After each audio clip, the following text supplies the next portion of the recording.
எதையெல்லாம் நீ இழந்தாளோ அதைவிட சிறப்பானது உன்னை வந்து அடையும். முற்பிறவி கர்மவினை கழிந்தால் மட்டுமே சிவ சிந்தனைகள் தோன்றும். நான் உன் அருகே இருக்கும் வரை எந்த ஒரு தீய சக்தியும் உன்னை நெருங்காது.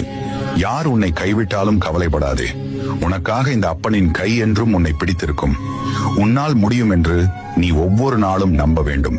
கண்டிப்பாக நீ நினைத்தது நடந்தே தீரும். இன்று முதல் தீப ஒளி போல உன் வாழ்க்கை பிரகாசமாக போகிறது. தூக்கி எறிந்து விட்டார்களே என்று கலங்காதே. அவர்களுக்கு தெரியாது உன்னை கை தூக்கி விட நான் உன்னோடு இருக்கிறேன் என்று. நீ எந்த நிலைமையில் எங்கே இருந்தாலும் அங்கே உன்னை காக்க உனக்காக என்றுமே நான் உண்டு. எதிர்காலத்தை பற்றி எண்ணிக்கொண்டு உனது வாழ்வை தொலைக்காதே. இந்த நொடியே உண்மையானது. இதனை மகிழ்வுடன் வாழு. நீ துவண்டு போகும் சமயத்தில் யாரும் துணையில்லை என்று கலங்காதே. உனக்காக ஏதோ ஒரு உருவில் உன்னுடன் துணையாக நான் வருவேன். எவராலும் கற்றுத்தராத பாடத்தை நீ பட்ட வலி உனக்கு புரிய வைக்கும்.